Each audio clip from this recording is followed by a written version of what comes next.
வணக்கம், நீங்க பார்த்துட்டு டெக் ஆப்ஸ் தமிழ் சேனல். இன்னைக்கான வீடியோவில் நம்ம பார்க்க போறது இந்த மாதிரியான ப்ரீ பில்ட் எக்ஸ்டர்னல் SSD வாங்குற ஐடியால நீங்க இருக்கீங்கன்னா இந்த வீடியோ உங்களுக்கு ரொம்ப ஹெல்ப்ஃபுல்லா இருக்கும். கண்டிப்பா இந்த வீடியோ சேவ் பண்ணி வச்சுக்கோங்க, ஃபுல்லா பாருங்க. ஏன்னு பாத்தீங்கன்னா கிட்டத்தட்ட ஒரு வருஷத்துக்கு முன்னாடி இந்த T7 SSD நான் கிட்டத்தட்ட ஒரு 10,000 ரூபாய் கொடுத்து வாங்கியிருந்தேன். இது 1 TB. இதோட ரீட் அண்ட் ரைட் ஸ்பீட் பாத்தீங்கன்னா அவங்க 1050 கிளைம் பண்றாங்க சாம்சங் சைட்ல இருந்து. பட் நமக்கு கிடைச்சது ஒரு 600 அரௌண்ட் நமக்கு கிடைச்சது. இது ஓகே அப்படிங்கிற மாதிரி தான் எனக்கு இருந்துச்சு, ஒரு டீசென்ட்டான பெர்ஃபார்மன்ஸ். அண்ட் இது இல்லாம 1 இயர்க்கான வாரண்டி நமக்கு சாம்சங் சைட்ல இருந்து கொடுக்குறாங்க. சோ போன வாரம் வரைக்கும் நான் ஃபுல்லி சாட்டிஸ்ஃபைட். இந்த SSD உங்கள நிறைய பேருக்கு நான் ரெக்கமெண்ட் கூட பண்ணிருப்பேன். பட் இந்த வாரம் நான் கண்டிப்பா ஃபீல் பண்றேன் இந்த SSD வாங்கி நிறைய அமௌண்ட் வேஸ்ட் பண்ணிட்டோமே அப்படின்னு எனக்கு தோணுச்சு. அது எதனால அப்படின்னு பாத்தீங்கன்னா ரீசெண்டா இன்னொரு SSD தேவைப்படுது அப்படின்னு சொல்லிட்டு நானே கஸ்டமா பில்ட் பண்ண SSD தாங்க இப்ப நான் கையில வச்சிருக்கிறது.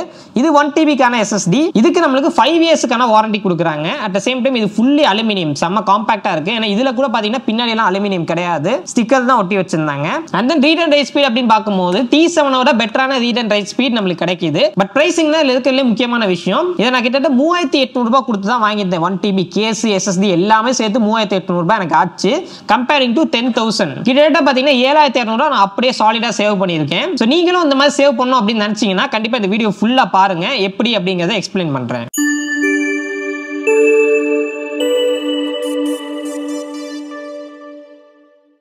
அண்ட் ஓகே கைஸ், இப்போ நீங்க ஒரு கஸ்டம் SSD பில்ட் பண்ணணும்னா அதுக்கு என்னென்ன தேவை, எப்படி சூஸ் பண்ணணும் அப்படிங்கறத நம்ம ஃபர்ஸ்ட் பார்த்துடலாம். ஃபர்ஸ்ட் உங்களுக்கு ஒரு SSD தேவை. ஒரு NVMe SSD இன்டர்னல் SSD நம்ம எக்ஸ்டர்னல் SSD மாட்ட போறோம். இந்த மாதிரி கேஸ் யூஸ் பண்ணி ஃபர்ஸ்ட் உங்களுக்கு அதுக்கு SSD தேவை. SSD பொறுத்த வரைக்கும் நான் ரெக்கமெண்ட் பண்றது 1000க்கு மேல இருக்க மாதிரி பாத்துக்கோங்க ரீட் அண்ட் ரைட் ஸ்பீட். அதே மாதிரி நல்ல பிராண்ட்ல இருந்து சூஸ் பண்ணுங்க. மோஸ்ட்லி வாரண்டி அதிகமா இருக்கிற மாதிரி பாத்துக்கோங்க. இதுல உங்களுக்கு வெரைட்டி ஆஃப் ஆப்ஷன்ஸ் இருக்கு. நிறைய SSD நமக்கு இன்னைக்கு தெரியல அவைலபிளா இருக்கு மார்க்கெட்ல. நீங்க Amazonல போய் செக் பண்ணி பார்த்தாலே உங்களுக்கு தெரியும். அதுல உங்களுக்கு எது பிரைஸ் கம்மியா வருது உங்களுக்கு பிடிச்ச பிராண்ட் நீங்க செலக்ட் பண்ணிக்கலாம். சோ கெபாசிட்டி உங்களுக்கு எவ்வளவு வேணுமோ 1 TB இல்ல 2 TB இல்ல 512 GB அது மாதிரி எது வேணாலும் சூஸ் பண்ணிக்கலாம். ஏன்னா நமக்கு இந்த கஸ்டம் பில்ட் பொறுத்த வரைக்கும் உங்களுக்கு வேணும்னா ஃபியூச்சர்ல அப்கிரேட் கூட பண்ணிக்கலாம். சோ இந்த பில்ட்ல நான் சூஸ் பண்ணது பாத்தீங்கன்னா Crucialோட 1 TB SSD சூஸ் பண்ணியிருந்தேன். இதோட ரீட் அண்ட் ரைட் ஸ்பீட் உங்களுக்கு 3500 MB/s அப்படிங்கிறது கிடைக்குது. ஆன் பேப்பர் பார்க்கறதுக்கு அதிகமா இருக்கிற மாதிரி இருந்தாலும் ரியல் வேர்ல்ட்ல அவ்வளவுலாம் கிடைக்க போறது இல்ல. அது ஏன் அப்படிங்கறத போக போக எக்ஸ்பிளைன் பண்றேன். அண்ட் இந்த SSD ஓட காஸ்ட் மட்டும் பாத்தீங்கன்னா 3850 வந்துச்சு, பேங்க் ஆஃபர்ஸ் எல்லாமே சேர்த்து. சோ இப்போ ஒன்ஸ் நீங்க SSD சூஸ் பண்ணதுக்கு அப்புறமா நெக்ஸ்ட் முக்கியமான விஷயமே பாத்தீங்கன்னா இந்த கேசிங் தான். ஏன்னா இந்த கேசிங்ல நீங்க நிறைய விஷயத்தை பார்க்கணும். ஃபர்ஸ்ட் விஷயம் பாத்தீங்கன்னா கேஸ் வந்து என்ன பில்ட்ங்கிறத பாத்துக்கோங்க. அலுமினியம் பில்ட்டா இருந்தா பெட்டர். ஏன்னா ஹீட் வந்து நல்லா ஸ்ப்ரெட் பண்ணி விடும். சோ அதனால SSD அவ்வளவு ஈஸியா ஹீட் ஆகாது. அட் தி சேம் டைம் பாத்தீங்கன்னா உங்களுக்கு SSD ஓட பெர்ஃபார்மன்ஸும் நல்லா இருக்கும். அவங்க சொல்ற ஸ்பீட் பாத்தீங்கன்னா உங்களுக்கு கான்ஸ்டன்ட்டா கிடைக்கும். அண்ட் அப்படியே வாங்கும்போது தெர்மல் பேட்ச் கொடுக்குறாங்களா அப்படிங்கறதையும் பார்த்து வாங்கிக்கோங்க. அண்ட் இந்த கேஸ் வாங்கும்போது ஒரு முக்கியமான விஷயத்தை நீங்க பார்க்கணும். என்னன்னு பாத்தீங்கன்னா இதோட ரீட் அண்ட் ரைட் ஸ்பீட். பொதுவா இந்த SSD எல்லாமே கிளைம் பண்றது பாத்தீங்கன்னா 10 GB/s அப்படின்னு சொல்லுவாங்க. ஆன் பேப்பர் பார்க்கும்போது 10 GB ப்ரோ அப்படின்னு கேட்டீங்கன்னா அப்பலாம் கிடையாது. 10 Gbps/s நம்ம பைட்ஸ் நினைச்சிட்டு இருப்போம். பட் அது பிட்ஸ். நீங்க கன்வர்ட் பண்ணி பாத்தீங்கன்னா அதாவது 1 GB = 8 Gbps அப்படி நம்ம கன்வர்ட் பண்ணும்போது நீங்க 10 GB/s ஸ்பீட் இருக்கக்கூடிய என்க்ளோசர் அதாவது ஹார்ட் டிஸ்கோட இந்த கேஸ் சூஸ் பண்ணீங்கன்னா உங்களுக்கு ஆல்மோஸ்ட் 1250 MB/s அப்படிங்கிற மாதிரி தான் ரீட் அண்ட் ரைட் ஸ்பீட் கிடைக்கும். சோ இப்போ எக்ஸாம்பிளுக்கு இந்த பில்ட்ல நான் சூஸ் பண்ணதே பாத்தீங்கன்னா 3500 MB/s இருக்கக்கூடிய SSD தான் சூஸ் பண்ணேன். பட் கேஸ் நீங்க 10 GB/s அப்படிங்கிறது போடும்போது உங்களுக்கு மேக்ஸிமம் அவுட்புட் 1250 MB/s அப்படிங்கிற மாதிரி தான் கிடைக்கும். சோ இப்போ நம்ம ரஃபா எடுத்துக்கிட்டோம்னா ஒரு 1000 Mbps அப்படின்னு நமக்கு கிடைக்கும். சோ இது வந்து ஒரு ஜெனரல் யூசேஜுக்கு ஓகே, பிரச்சனையே இல்ல. ஒரு நல்ல ஸ்பீடான SSD தான் எக்ஸ்டர்னலா நம்ம பார்க்கும்போது. சோ பெரும்பாலும் 80% பீப்புளுக்கு இது போதுமானது தான். பட் உங்களுக்கு இன்னும் அதிகமா வேணும் அப்படின்னா நீங்க அதிகமா ஸ்பெண்ட் பண்ற மாதிரி இருக்கும். கிட்டத்தட்ட 4000 ல இருந்து 6000 கொடுத்தீங்கன்னா உங்களால 40 இல்ல 60 GB/s டிரான்ஸ்ஃபர் ஸ்பீட் இருக்கக்கூடிய SSD உங்களால வாங்கிக்க முடியும். அது வாங்கும்போது உங்களுக்கு இதுல இப்ப சொல்றாங்க இல்லையா 3500 MB/s அப்படின்னு SSD ல சொல்றாங்க. அந்த சேம் அவுட்புட்டை உங்களால ரியல் வேர்ல்ட்ல கொண்டு வர முடியும். கிட்டத்தட்ட சொல்ல போனா உங்களோட இன்டர்னல் SSD யோட அதே ஸ்பீட்ல உங்களால எக்ஸ்டர்னல் SSD பில்ட் பண்ண முடியும். பட் அதுக்கு நீங்க கேஸுக்கு ஒரு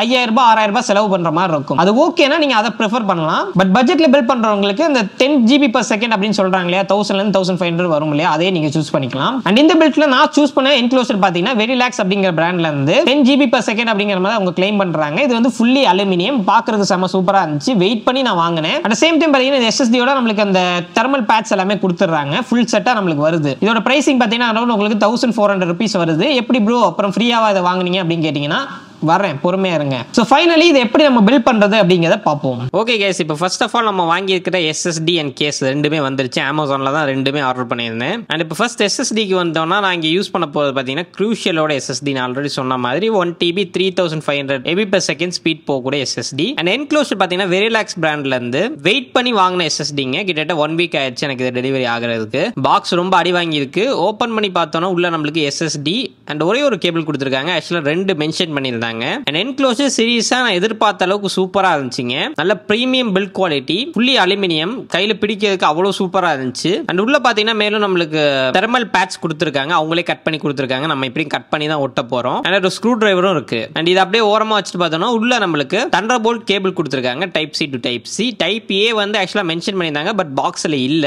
அமேசானுக்கு கால் பண்ணி ஏதாச்சும் காம்பன்சேஷன் கிடைக்குமான்னு பார்ப்போம். அண்ட் அவ்வளவுதாங்க பாக்ஸ்ல இருக்க கண்டென்ட். இப்போ நெக்ஸ்ட் இதுக்குள்ள பாத்தீங்கன்னா ஒரு ஸ்க்ரூ கொடுத்துருக்காங்க NVMe SSD நீங்க மாற்றுறதுக்கு. பட் இந்த சேம் ஸ்க்ரூ உங்களுக்கு SSD கூடயும் வரும். இன் கேஸ்ல இது தொலைச்சிட்டீங்கன்னா பிரச்சனை இல்லை, நீங்க அதையும் யூஸ் பண்ணிக்கலாம். அண்ட் இப்போ SSD அன்பாக்ஸ் பண்ணோம்னா SSD எல்லாம் உள்ள பெருசா ஒன்றும் இருக்க போறது இல்லைங்க. NVMe SSD உள்ள ஒரு ஸ்க்ரூ இருக்கு. க்ரூஷியலை பொறுத்த வரைக்கும் 5 years நமக்கு லிமிடெட் வாரண்டி அப்படிங்கிறதும் கொடுக்குறாங்க. அண்ட் இது இல்லாம உள்ள பாத்தீங்கன்னா ஒரு யூசர் மேனுவலும் கொடுத்துருந்தாங்க SSD ஓடது. வாரண்டிக்கும் இதுதான் யூஸ் ஆகும் அப்படின்னு நினைக்கிறேன். நிறைய பேஜஸ் இருக்கு. அண்ட் இப்போ நெக்ஸ்ட் SSDக்கு வந்துட்டோம்னா ஃபர்ஸ்ட் உங்களுக்கு ஆல்ரெடி ஸ்க்ரூ போட்டிருப்பாங்க SSDல. ஸோ இந்த ஸ்க்ரூவே பாத்தீங்கன்னா போதுமானது தான். நீங்க ஜஸ்ட் ஸ்க்ரூவை கழட்டிட்டு இந்த என்க்ளோஷர் ஓப்பன் பண்ணிடலாம். ஓப்பன் பண்ணீங்கன்னா உள்ள இந்த மாதிரி தான் இருக்கும். இதில் நம்ம ஃபிக்ஸ் பண்ற பாத்தீங்கன்னா ரொம்ப சிம்பிள் தாங்க. SSD நம்ம ஜஸ்ட் உள்ள வச்சு லாக் பண்ணிட்டு ஸ்க்ரூ போட்டு டைட் பண்ண போறோம். அவ்வளவுதான் இதுல இருக்கக்கூடிய ப்ராசஸ். இப்போ SSD எடுத்துடலாம். அது கூடவே பாத்தீங்கன்னா இன்னொரு ஸ்க்ரூவும் கொடுத்துருக்காங்க. நீங்க எதை வேணாலும் யூஸ் பண்ணிக்கலாம். ஏன்னா ஒரு ஸ்க்ரூ தான் நம்ம போட போறோம். அண்ட் இப்போ ப்ராப்பரா நம்ம NVMe SSD அலைன் பண்ணி கரெக்டா அந்த பின்ல போட்டு டைட் பண்ணிடுங்க. டைட் பண்ணி பிளேஸ் பண்ணிட்டீங்கன்னா இப்போ வரைக்கும் டெம்பரரியா நம்ம பாத்தீங்கன்னா இந்த ஸ்க்ரூவை வந்து இதுல போட்டுருவோம்.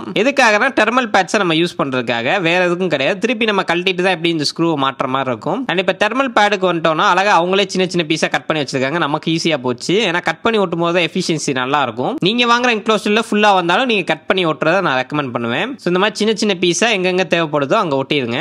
ஒட்டிட்டு கனெக்டர்ல ஒன்று ஒட்டினா உங்களுக்கு பெட்டரா இருக்குங்க. ஏன்னா கனெக்டர் பார்த்தீங்கன்னா உங்களுக்கு அதிகமாக ஹீட் ஆகும். ஸோ ஒட்டிட்டு எனக்கு மீதி இருந்தனால அதை நான் அப்படியே என்க்ளோஷரோட அந்த டாப் கவர்லேயே நான் ஒட்டிட்டேன் ஒரு சிலதை. ஸோ எல்லா டெர்மல் பேடையும் நம்ம ஒட்டினதுக்கு அப்புறமா நம்ம டெம்பரரியா டைட் பண்ண ஸ்க்ரூவை நம்ம திருப்பி எடுத்துடணும். இல்லாட்டி SSD மேலே வந்துடும். அதுதான் இதுக்கு போட்டதுக்கான ரீசன். அண்ட் இப்போ நீங்க இந்த கவரை ஜஸ்ட் வச்சுட்டு நம்ம இப்போ கழட்டணும் இல்லையா ஸ்க்ரூ, அதே ஸ்க்ரூ வச்சு பின்னாடி டைட் பண்ணிடுங்க. ஸோ டைட் பண்ணீங்கன்னா SSD கரெக்டாக உட்காந்துடும். நீங்க பயப்பட தேவையில்ல. ஒன்ஸ் இந்த ப்ராசஸ் முடிஞ்சுன்னா அவ்வளோதாங்க. இதுக்கப்புறம் நம்ம சிஸ்டத்தில் போட்டு பூட் அப் பண்ணிடலாம், ஃபார்மேட் பண்ணிக்கலாம். சீரியஸ்லி எனக்கு T7 விட இந்த கஸ்டம் பில்ட் SSD ரொம்ப பிடிச்சிருக்குங்க. பார்க்கறதுக்கு சூப்பரா இருக்கு. அண்ட் ஓகே गाइस, இப்போ ஃபுல்லா பார்த்திருப்பீங்க எப்படி இந்த SSD நம்ம பில்ட் பண்ணோம், எல்லாமே பார்த்திருப்பீங்க. சோ இப்போ உங்களுக்கே தெரியும் எப்படி ஒரு எக்ஸ்டர்னல் SSD சூஸ் பண்ணி நிறைய அமௌண்ட்டை சேவ் பண்றது அப்படின்னு பார்த்திருப்பீங்க. பட் இருந்தாலும் நிறைய பேர் இங்க கேட்கற கேள்வி, எப்படி ப்ரோ 3800 ரூபாய்க்கு வாங்குனீங்க, எல்லாமே சேர்த்தா அரௌண்ட் ஒரு 5000 ரூபாய் கிட்ட வருது அப்படின்னு கேட்டீங்கன்னா எஸ் கண்டிப்பா வரும். இங்க என்ன ஒன்று நடந்துச்சுன்னு பாத்தீங்கன்னா நான் Amazonல தான் இந்த SSDயோட என்க்ளோஷர் வாங்கியிருந்தேன். பட் நான் வாங்கினோன்னே என்னன்னு தெரியல, திடீர்னு அவுட் ஆஃப் ஸ்டாக் போயிருச்சு.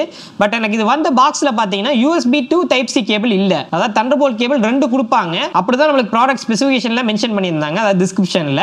பட் எனக்கு கிடைச்சது பாத்தீங்கன்னா ஒரே ஒரு கேபிள் தான் கிடைச்சது. சரி ஒரு காம்பன்சேஷன் கிடைக்கும், ஒரு 100 ரூபாய் 200 ரூபாய் கிடைக்கும் அப்படின்னு நினைச்சு Amazon கஸ்டமர் கேருக்கு கால் பண்ணா இது வந்து நான் ரிட்டர்னபிள் ஐட்டம், நீங்க ஐட்டமே வச்சுக்கலாம், அட் சேம் டைம் உங்களுக்கு அமௌண்ட் ரீஃபண்ட் பண்றோம் அப்படின்னு சொல்லிட்டு 1400 ரூபீஸ் ரீஃபண்ட் பண்ணிட்டாங்க. ஸோ அதனால எனக்கு இப்போ வெறும் SSDயோட காஸ்ட் மட்டும் தான்.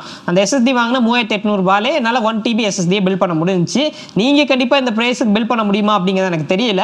பட் ஸ்டில் நீங்க 5000க்கு பில் பண்ணா கூட இந்த SSD விட இது உங்களுக்கு ஸ்பீடும் ஜாஸ்தி, வாரண்டியும் ஜாஸ்தி, at the same time build quality நல்லா இருக்கு. அண்ட் நீங்க அமௌண்ட்டும் நிறைய சேவ் பண்ணலாம். ஸோ கண்டிப்பா இதை விட இந்த மாதிரி ப்ரீ பில்ட் SSD விட இந்த மாதிரி கஸ்டம் பில்ட் SSD வந்து உங்களுக்கு cheaper option, at the same time இது உங்களுக்கு பெட்டரான வேல்யூவாகவும் இருக்கும். அண்ட் ஓகே गाइस, இந்த வீடியோ உங்களுக்கு ரொம்ப யூஸ்ஃபுல்லா இருந்திருக்கும் அப்படின்னு நம்புறேன். அண்ட் உங்களுக்கு இந்த வீடியோ பிடிச்சிருந்துச்சுன்னா லைக் பண்ணிக்கோங்க. அட் த சேம் டைம் இந்த SSD பத்தி நீங்க என்ன சொல்றீங்க அப்படிங்கறத கீழே கமெண்ட் பண்ணுங்க. உங்களோட கருத்துக்களை நான் தெரிஞ்சுக்கிறேன்.